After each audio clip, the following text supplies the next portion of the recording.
بسم اللہ الرحمن الرحیم الحمد للہ رب العالمین والصلاة والسلام علی اشرف الانبیاء والمرسلین اما بعد۔ الحمد للہ آج ہم تراویح میں 14ویں پارے کی تلاوت سماعت فرما رہے تھے۔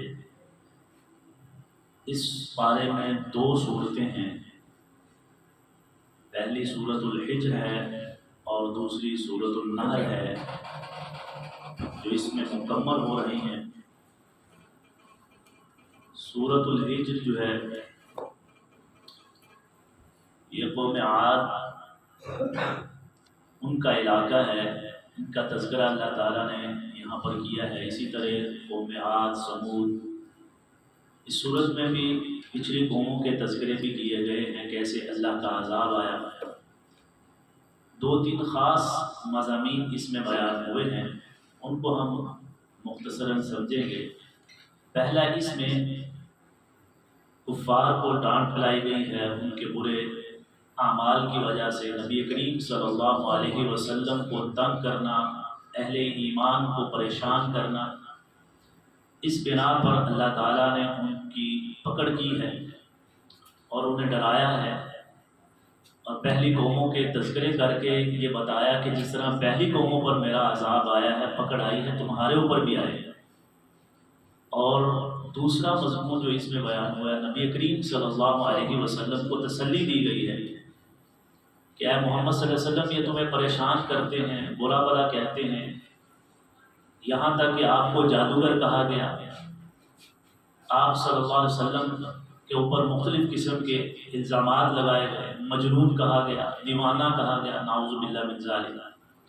تو اللہ تعالیٰ نے فرمایا محمد صلی اللہ علیہ وسلم آپ پریشان نہ ہو، انا کفیناک المستہزئین، یہ جو تمہارا استہزاء کرتے ہیں، تمہارا ٹھٹھا کرتے ہیں، اہل ایمان کو کا مذاق اڑاتے ہیں، اللہ کی آیات کا مذاق اڑاتے ہیں، ہم ان کو کافی ہو جائیں گے۔ جب ہم انہیں پکڑیں گے، جیسے قوم عاد، قوم سمود، ان کو ہم نے پکڑا تو پھر صفحہ ہستی سے مٹا دیا، آج کھنڈرات کی شکل میں ہے۔ تو فرمایا محمد صلی اللہ علیہ وسلم آپ پریشان نہ ہوں، ہم آپ کے ساتھ، اللہ کی مدد آپ کے ساتھ۔ آپ کا کام کیا ہے؟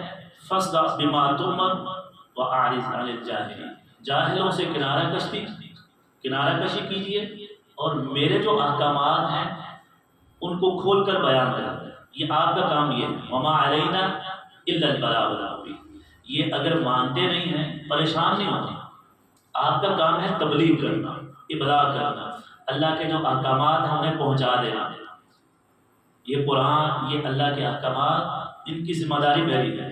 انا نحن نزلنا الذکر وانا له لحافظون، اسی صورت میں اللہ فرماتے ہیں ہم نے اس کو قرآن کو نازل کیا ہے، اس قرآن کی وحی ہماری طرف سے آپ پر اترتی ہے، ہم ہی اس کی حفاظت کرنے والے ہیں۔ یہ کافر آپ کو برا بھلا کہتے ہیں، اللہ کی آیات کا انکار کرتے ہیں، مانتے نہیں ہیں، تو آپ نے پریشان نہیں ہونا، ہم اس قرآن کو محفوظ بھی رکھیں گے۔ آپ کا کام کیا ہے؟ وَأَنزَلْنَا إِلَيْكَ الذِّكْرَ لِتُبَيِّنَ لِلنَّاسِ مَا نُزِّلَ إِلَيْهِمْ، جو بھی آپ کی طرف نازل کیا گیا ہے آپ کا کام ہے اس کی تبیین کر دینا، وضاحت کر دینا، بیان کر دینا۔ بس اللہ نے تمہیں کہا نماز پڑھو، ایسے پڑھنی ہے، آپ کا کام یہ ہے۔ زکوٰۃ ہے، حج ہے، روزہ ہے، آپ کا کام انہیں بتا دینا وضاحت کے ساتھ۔ نبی کریم صلی اللہ علیہ وسلم نے وہ سارا کچھ بتایا ہے۔ تو نبی کریم صلی اللہ علیہ وسلم کا کام کیا تھا؟ اللہ کی وحی جو نازل ہوئی ہے، یہ ذکر قرآن، اس کی وضاحت کرنا، اور وہ وضاحت کہاں پر ہے؟ احادیث کے اندر ہے۔ تو اس آیت سے یہ بھی ثابت ہوا کہ نبی کریم صلی اللہ علیہ وسلم کی جو احادیث ہیں، آپ صلی اللہ علیہ وسلم نے جو کے فرامین ہیں، ان کو بھی ماننا یہ ہمارے اوپر، مومنوں کے اوپر لازم ہے۔ یہ قرآن میں آ رہا ہے وَأَنزَلْنَا إِلَيْكَ الذِّكْرَ لِتُبَيِّنَ لِلنَّاسِ، تو آپ صلی اللہ علیہ وسلم نے بیان کیا کیا ہے؟ وہ آپ نے بتایا کہ نماز ایسے پڑھنی ہے، اس کی اتنے رکھتے ہیں، فلاں وقت میں پڑھنی ہے۔ یہ ساری تفصیلات کہاں پہ آتی ہیں؟ احادیث کے اندر آتی ہیں۔ تو اس سے ثابت ہوا احادیث بھی کے اوپر عمل کرنا بھی ویسے ہی عمل ضروری ہے جیسے قرآن کے اوپر۔ محدثین مفسرین کہتے ہیں قرآن وحی جلی ہے، واضح اللہ کا کلام ہے، وہی ہے، اور جو احادیث ہیں وہ وحی خفی ہیں، کیونکہ آپ صلی اللہ علیہ وسلم کے بارے میں اللہ نے کیا فرمایا، وما ينطق عن الهوى ان هو الا وحی یوحى، محمد صلی اللہ علیہ وسلم بولتے نہیں ہیں جب تک کہ وحی نہ آ جائے، گویا کہ آپ صلی اللہ علیہ وسلم کی جو احادیث ہے وہ بھی وحی ہے، وہ وحی کا درجہ رہ جائے، آپ صلی اللہ علیہ وسلم اپنی طرف سے کچھ کہتے نہیں۔ تو نبی کریم صلی اللہ علیہ وسلم نے ہمیں بتایا ہے کہ روزہ کیسے رکھنا ہے۔ اللہ نے قرآن میں کہا کتب علیکم الصیام، تمہارے اوپر روزے فرض ہے، آتوا الزکوٰۃ، زکوٰۃ فرض ہے، اقیموا الصلاۃ، نماز قائم کرو، نماز فرض ہے۔ تو اس کی سنتیں کتنی ہیں، نماز کی فرائض کتنے ہیں، کس وقت میں پڑھنی ہے، کیسے پڑھنی ہے، طریقہ کیا ہے، قبلہ رخ کھڑے ہونا ہے، کیسے کھڑے ہونا ہے، سجدہ رکوع کیسے کرنا ہے، یہ سارا کچھ لتبین للناس ما نزل الیہم، آپ صلی اللہ علیہ وسلم نے اس کی پوری وضاحت کی ہے۔ زکوٰۃ کب دینی ہے، کسے دینی ہے، کتنی دینی ہے، کس کو دینی ہے، یہ نبی کریم صلی اللہ علیہ وسلم نے بتایا۔ روزہ کب رکھنا ہے، کھانا پینا کب چھوڑنا ہے، کب تک آپ نے افطاری کرنی ہے، تو یہ ساری جو تفصیلات ہیں وہ احادیث سے ہمیں ملتی ہیں، جو آپ صلی اللہ علیہ وسلم کا منصب تھا، آپ کا کام ہی ہے۔ اور آپ صلی اللہ علیہ وسلم نے آخری خطبہ حجۃ الوداع میں بھی کہا، الا هل بلغت رسالۃ، کیا میں نے تمہارے تک اللہ کا پیغام پہنچا دیا یا نہیں پہنچا دیا؟ قالوا بلی شہیدنا، سب نے کہا ہے محمد صلی اللہ علیہ وسلم، اے ہمارے پیارے نبی، آپ نے ہمیں سارا کچھ پہنچا دیا ہے، کوئی چیز نہیں چھوڑی۔ تو لہٰذا اللہ تعالیٰ نے آپ صلی اللہ علیہ وسلم کو حکم دیا، آپ نے پریشان نہیں ہونا، یہ منکر ہیں، آپ کا انکار کرتے ہیں، آپ کا ٹھٹھا، مسلمانوں کا، مومنوں کا مذاق، آپ کو تکلیف دیتے ہیں، پریشان نہیں ہونا، آپ کا کام ہے ڈٹے رہنا، بس صبر کیجئے، آپ کا کام ہے اللہ کے احکامات بیان کرتے رہیں، یہ نہیں مانتے تو پھر ایک وقت آئے گا ان کو پکڑے، اور ایسا ہی ہوا، کئیوں کو تو اسی وقت اللہ تعالیٰ نے پکڑا۔ ابو جہل جو سب سے بڑا دشمن تھا آپ صلی اللہ علیہ وسلم کا، پہلی جنگ بدر کے اندر اس کا خاتمہ ہو گیا، جہنم واصل ہو گیا، اور بھی کتنے اللہ کے دشمن تھے۔ تو اللہ تعالیٰ نے اس سورت کے آغاز میں محمد صلی اللہ علیہ وسلم کو تسلی دی، اور دوسرا اللہ تعالیٰ نے یہاں پر جو تفصیل سے واقع ہے وہ ابلیس کا ہے، شیطان کا ہے، کہ اس دنیا کے اندر انسان کا سب سے بڑا دشمن کون ہے؟ شیطان ہے۔ انہ لکم عدو مبین، اللہ تعالیٰ نے ابلیس سے کہا، ابلیس میں نے تمہیں کہا تھا سجدہ کرو، جیسا کہ ہم پہلے پارے میں سورۃ البقرہ میں بھی پڑھ چکے ہیں، اللہ تعالیٰ نے فرشتوں سے کہا کہ سجدہ کرو، سب نے کیا، لیکن شیطان ابلیس نے نہیں کیا۔ تو یہاں پر اللہ تعالیٰ نے اس کا اور اللہ کا مکالمہ ہے، قال یا ابلیس ما لک الا تکون مع الساجدین، کیا وجہ ہے اے ابلیس تم سجدہ کرنے والوں کے ساتھ کیوں نہیں شامل ہوا، تم نے سجدہ کیوں نہیں کیا؟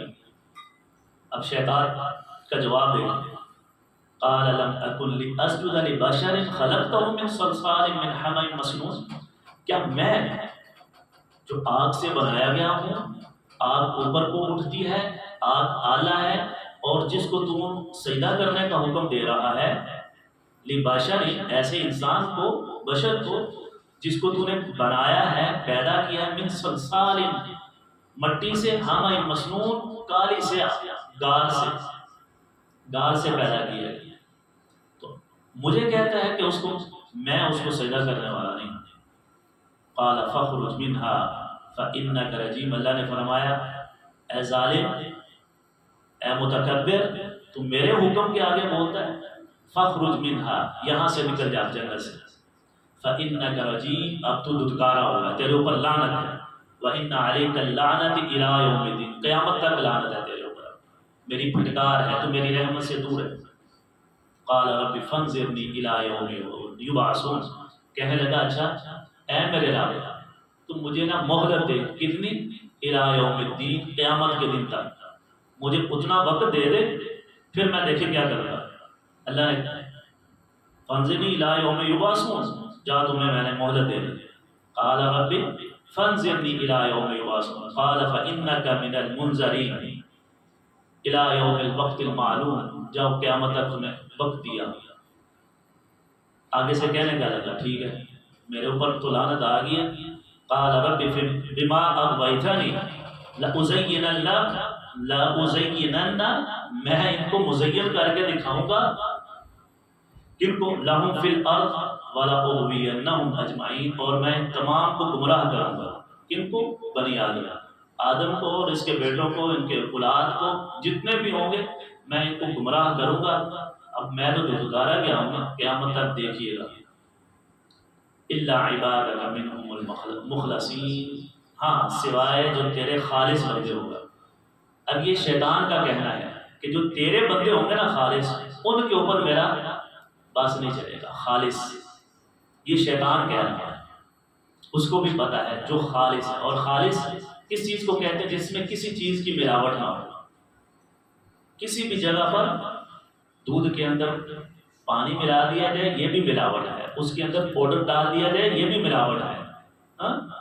اور اس دودھ کے اندر اگر برتن دھونے والا، جسے ہم کہتے ہیں ڈال دیں، وہ بھی ملاوٹ ہی ہے۔ خالص کیا ہوگا؟ جس میں کسی چیز کا ایک قطرہ بھی شامل نہ ہو۔ اسی طرح فرمایا جو تیرے خالص بندے ہوں گے نا، نہ تیرے ساتھ عبادات میں شریک کرنے والے ہوں گے، نہ تیرے حکموں کے خلاف چلنے والے ہوں گے، ہر قسم سے پاک۔ اور وہ کون سے؟ حضرات انبیاء اکرام سب سے پہلے صحابہ اکرام، اولیاء اکرام، محدثین، مفسرین، پکے مومن جو اللہ اور اس کے رسول کے احکامات پر عمل کرنے والے ہیں۔ خالص، الا للہ الدین الخالص، اللہ بھی کہتے ہیں خبردار، مجھے جو دین چاہیے وہ خالص، اللہ کے لیے جو دین جس پر تم عمل کرو، زندگی گزارو، وہ کون سا ہونا چاہیے؟ خالص ہونا چاہیے۔ شیطان کہتا ہے خالص تیرے جو بندے ہوں گے نا، ان کے اوپر میرا باس نہیں چلے گا۔ اس کے علاوہ جن کے اندر تھوڑی بہت بھی ملاوٹ ہوئی، اس کو میں قید ضرور کروں گا، اس کو بہکار ہوں گا۔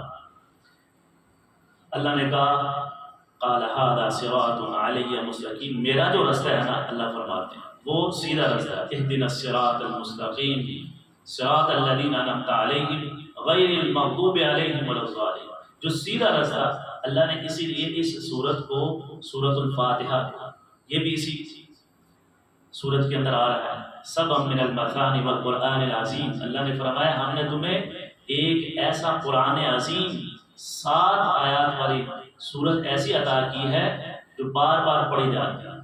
اسی لیے اللہ نے حکم دیا ہے اس سورت کو ہر نماز میں، ہر وقت میں پڑھے، اور الحمدللہ ہم پڑھتے ہیں۔ تو اس کے اندر کیا ہے؟ صراط المستقیم، یا اللہ ہمیں سیدھے رستے پر چلا۔ تو اللہ نے فرمایا جو میرے رستے پہ ہوں گے، ان عبادی لیس لک علیہم سلطان، میرے بندوں کے اوپر تیرا کوئی زور نہیں چلے گا، جو خالصتاً میرے بندے ہوں گے۔ الا من اتبعک من الغاوین، اور جو تیرے پیروکار ہوں گے وہ کون سے لوگ ہوں گے؟ گمراہ لوگ، جو بھٹکے ہوئے ہوں گے، جن کو پتہ ہی نہیں دین کیا ہے، ادھر سے سن لیا تو اس کے پیچھے لگ گئے، کسی بزرگ نے کہا کہ یہ سیدھا رستہ ہے، اس پہ لگ گئے، تیسرے نے لگایا اس طرف تو ادھر چلے گئے، جس کے بارے میں اللہ تعالیٰ نے پیچھے کہا منافق، مشرک، ان کی مثال کیا ہے؟ مذبذبین بین ذلک لا الہ ہؤلاء لا الہ ہؤلاء، کبھی ادھر ہیں کبھی ادھر ہیں، تذبذب کا شکار ہے، انہیں سیدھی چیز کا پتہ ہی نہیں ہے۔ تو جس انسان کو کسی چیز کی حقیقت کا علم نہ ہو، سارے لوگ اسے دھوکہ دے دیتے ہیں۔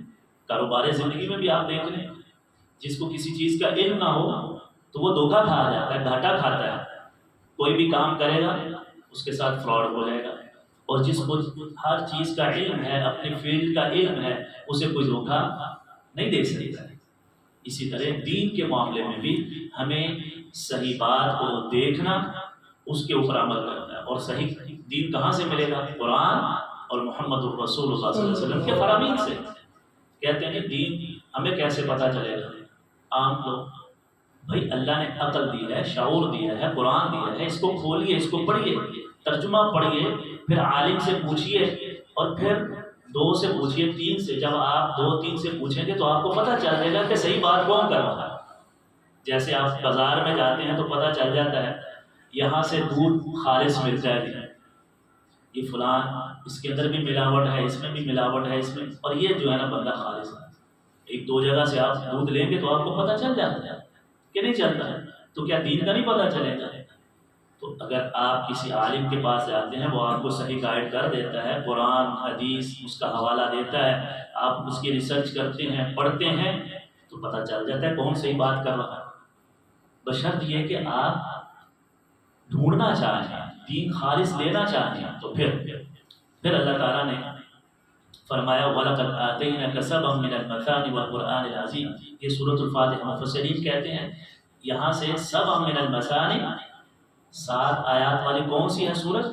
وہ سورۃ الفاتحہ ہے۔ پہلے دن ہم نے اس کے اوپر گفتگو بھی کی تھی۔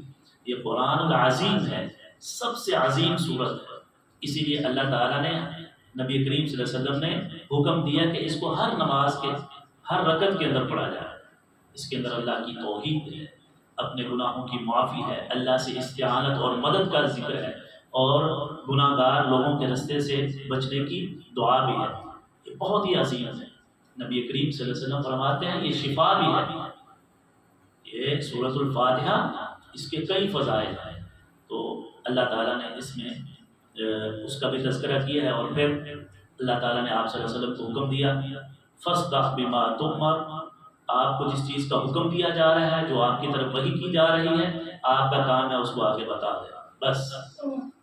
وَمَا عَلَيْنَا إِلَّا الْبَلَاغُ الْمُبِينُ۔ پھر سورۃ النحل ہے، نحل کا معنی ہے مکھی، شہد کی مکھی، تو اس میں شہد کی مکھی کا تذکرہ ہے، کیسے وہ شہد بناتی ہے۔ اسی مناسبت سے اللہ تعالیٰ نے اس سورت کا نام جو ہے صحابہ کرام مفسرین نے سورۃ النحل رکھا ہے۔ اور یہ جو سورتوں کے نام ہیں، یہ سورتیں ہیں، یہ نبی کریم صلی اللہ علیہ وسلم نے خود ترتیب لگوائی ہے۔ یعنی یہ بعض کہتے ہیں کہ بعد میں لکھا گیا قرآن نبی کریم صلی اللہ علیہ وسلم نے خود لکھوایا ہے۔ کاتبین وحی تھے حضرت زید بن ثابت رضی اللہ تعالیٰ، اور اسی طرح خلفائے راشدین اور ابی بن کعب رضی اللہ تعالیٰ۔ تو یہ صحابہ کرام آپ صلی اللہ علیہ وسلم کی موجودگی میں لکھا گیا ہے۔ ہاں، ایک شکل میں پوری ترتیب کے ساتھ نہیں تھا، مختلف ٹکڑوں میں نبی کریم صلی اللہ علیہ وسلم نے سارا قرآن لکھوایا ہوا ہے، اور آپ صلی اللہ علیہ وسلم نے بتایا تھا یہ سورت کو، اس آیت کو فلاں سورت میں لکھیں، فلاں جگہ پر لکھیں۔ یہ نبی کریم صلی اللہ علیہ وسلم نے خود ترتیب لگوائی تھی۔ اور پھر ایک ہی جگہ پر ایک پوری ترتیب سے، جیسے اس وقت ہمارے پاس جو مصحف ہے، یہ حضرت عثمان رضی اللہ تعالیٰ کے زمانے میں لکھا گیا، اور اس سے پہلے حضرت ابوبکر رضی اللہ تعالیٰ نے مکمل قرآن کو ایک جگہ پر لکھوا دیا، اور حضرت عثمان نے پھر ایک قرات کے اوپر مکمل قرآن کو اس ترتیب سے جو اس وقت ہمارے پاس ہے اس کو جمع کیا، اس لیے انہیں جامع القرآن کہا جاتا ہے، حضرت عثمان غنی رضی اللہ تعالیٰ۔ تو اس صورت میں سب سے پہلے تو اللہ تعالیٰ نے جو حکم دیا ہے اپنی توحید کا، اس کے اوپر دلائل دیے ہیں کہ میں اللہ کی ذات کو پہچاننا ہے، تم میری نعمتوں کے اوپر غور و فکر کرو۔ زمین، آسمان، کسی بھی چیز کو پہچاننا ہو تو اس کی کوالٹی کو دیکھا جاتا ہے، اس کے اندر جو خصوصیات ہیں تو پتہ چل جاتا ہے یہ چیز کیسی ہے۔ اسی طرح اللہ تعالیٰ نے فرمایا وَإِن تَعُدُّوا نِعْمَةَ اللَّهِ لَا تُحْصُوهَا، میری نعمتوں کو تم گن نہیں سکتے، اتنی نعمتیں ہیں، ان کے اوپر غور و فکر کرو۔ زمین آسمان کو ہی دیکھ لی، جیسا کہ حضرت ابراہیم علیہ السلام کا واقعہ ہم پیچھے پڑھ چکے ہیں، وہ اپنی قوم سے کہنے لگے تم اللہ کو چھوڑ کر عبادت کرتے ہو، کہنے لگے اچھا یہ ستارے جو ہیں نا یہ میرے معبود ہو سکتے، لیکن جب وہ چاند نکلا تو غروب ہو گئے، کہنے لگے نہیں یہ رب نہیں ہو سکتے، یہ چاند جو ہے بڑا ہے، اس کی روشنی بھی زیادہ ہے، یہ رب ہو سکتا ہے۔ لیکن جب سورج طلوع ہوا صبح کو اور چاند غروب ہو گیا، کہنے لگے نا یہ بھی رب نہیں ہو سکتا، یہ بڑا ہے، یہ زیادہ روشن ہے، یہ چاند سے بھی بڑا ہے، یہ رب ہوگا۔ لیکن جب شام ہوئی وہ بھی غروب ہو گیا تو کہنے لگے لا احب الآفلین، میں غروب ہو جانے والوں، ختم ہو جانے والا وہ رب نہیں ہو سکتا۔ رب وہ ہے، الہ وہ ہے، معبود حقیقی وہ ہے جو ہمیشہ ہو، الحی القیوم ہو، جو ہمیشہ زندہ رہے اور ہمیشہ رہے تا ابد الاباد، اور وہ اللہ کی ذات۔ کہنے لگے لا شریک لہ وبذالک امرت وانا اول المسلمین، میں اللہ کو مانتا ہوں، میں اس کے ساتھ کسی کو شریک نہیں ٹھہراتا۔ اللہ کی نعمتیں اتنی ہیں، ہم صرف اپنے آپ پر غور کر لیں تو ہمیں پتہ چل جائے کہ اللہ کی ذات کیا ہے۔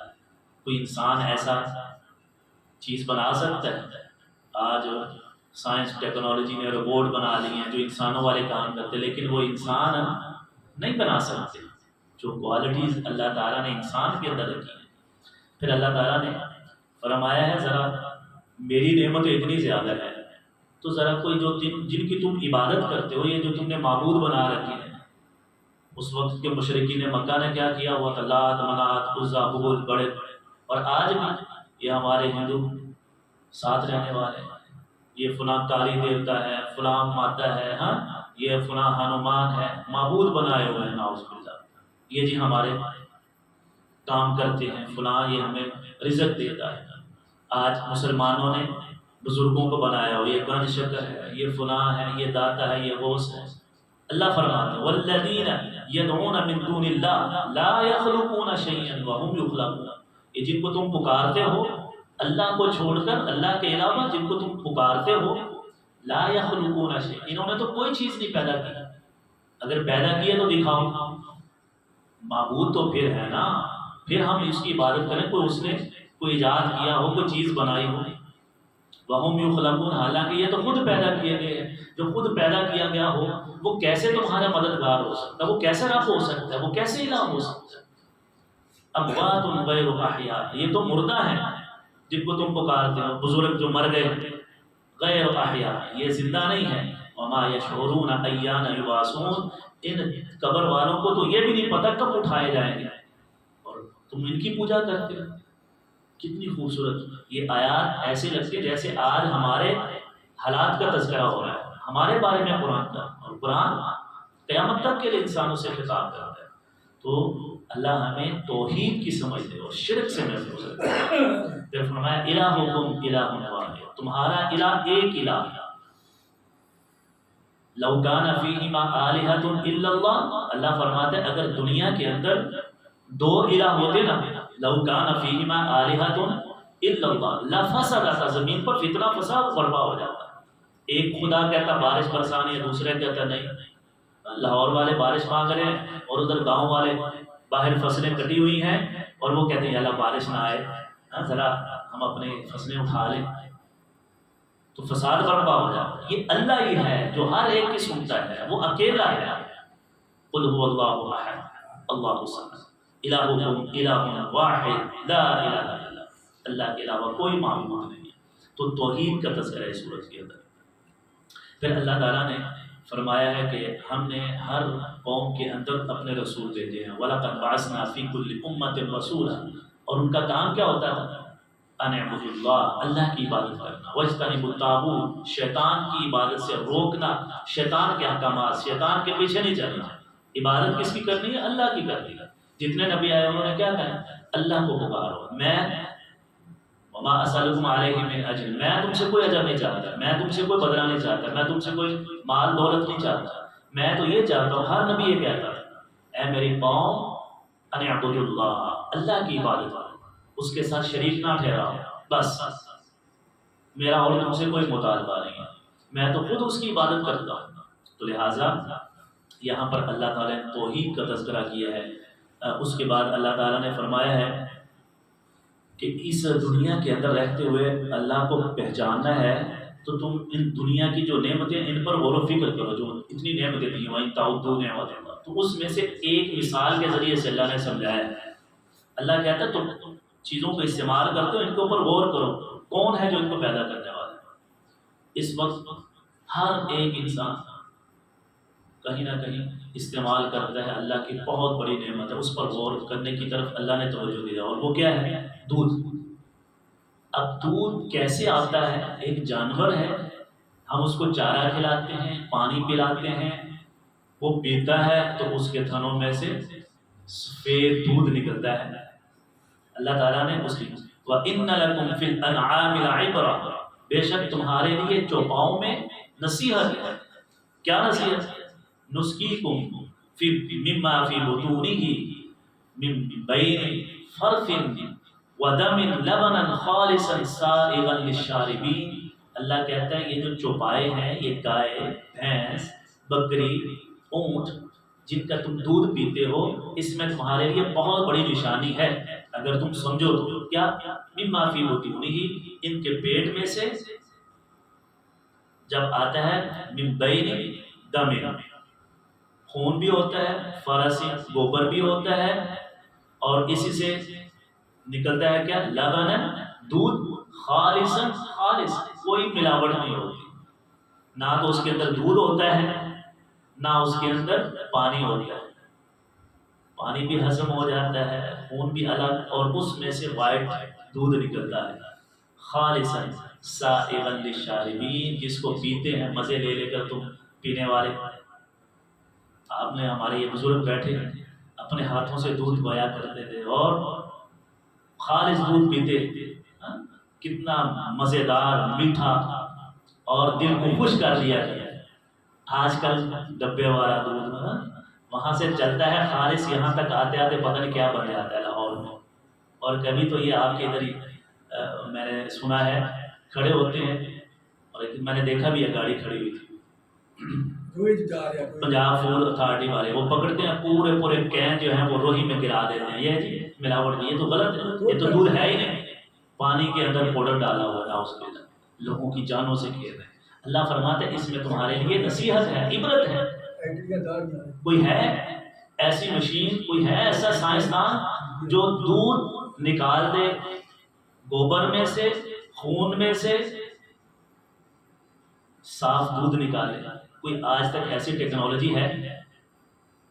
بنایا ہے دودھ، لیکن وہ دودھ نہیں ہے جو اللہ تعالیٰ نے ان جانوروں میں سے پیدا کیا۔ یہ اللہ کی شان ہے۔ اگر پھر بھی نہ مانے تو ایسے انسان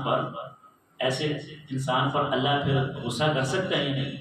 ہمیشہ ہمیں جہنم میں اللہ کہتی ہے میں نے تمہارے لیے اتنی نشانیاں بیان کی سارے۔ پھر اللہ تعالیٰ نے دوسری مثال اس صورت میں ایک اور دی ہے، شہد کی مکھی کی۔ اللہ فرماتا ہے اچھا یہ تو دودھ ہے نا تم استعمال کرتے ہو، اس سے بھی ذرا اور دیکھو، چھوٹی سی مکھی ہے، وَأَوْحَىٰ رَبُّكَ إِلَى النَّحْلِ أَنِ اتَّخِذِي مِنَ الْجِبَالِ بُيُوتًا وَمِنَ الشَّجَرِ وَمِمَّا يَعْرُشُونَ۔ ہم نے وحی کی شہد کی مکھی کی طرف کہ تم اڑو، اپنے گھر بناؤ پہاڑوں کے اوپر، اور درختوں کے اوپر، ٹہنیوں کے اوپر، بیلوں کے اوپر تم اپنے گھر بناؤ۔ ثم کلی من کل ثمرات، پھر وہ ہر قسم کے پھلوں سے رس چوستی ہے۔ فسلکی سبل ربک ذللا، پھر وہ چلتی ہوئی اپنے چھتے پر پہنچتی ہے۔ یخرج من بطونها، نکلتا ہے، خارج ہوتا ہے، من بطونها، اس کے پیٹ سے، اس کے جسم سے، شراب، میٹھا، شہد پینے والا، جس کو آپ پیتے ہیں، مختلف الوانہ، اس کے مختلف رنگ ہیں، فیہ شفاء، اور اس میں اللہ نے شفا رکھی ہے، للناس، لوگوں کے لیے، ان فی ذلک لآیات لقوم یتفکرون، اللہ کہتا ہے اس میں نشانی ہے غور و فکر کرنے والی قوم کے لیے، سوچنے والے، تفکر کرنے والی قوم کے لیے نشانیاں ہیں۔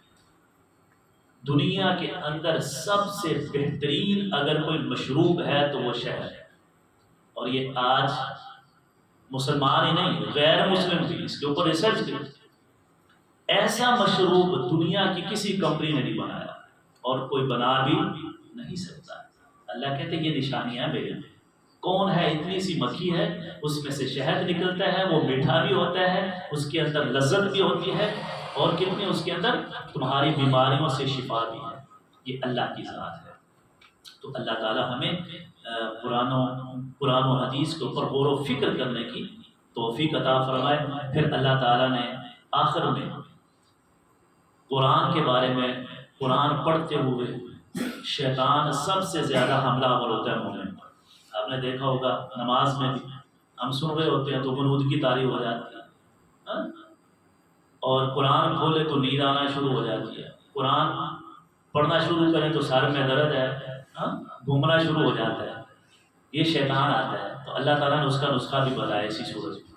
آخری بات، فَإِذَا قَرَأْتَ الْقُرْآنَ فَاسْتَعِذْ بِاللَّهِ مِنَ الشَّيْطَانِ الرَّجِيمِ۔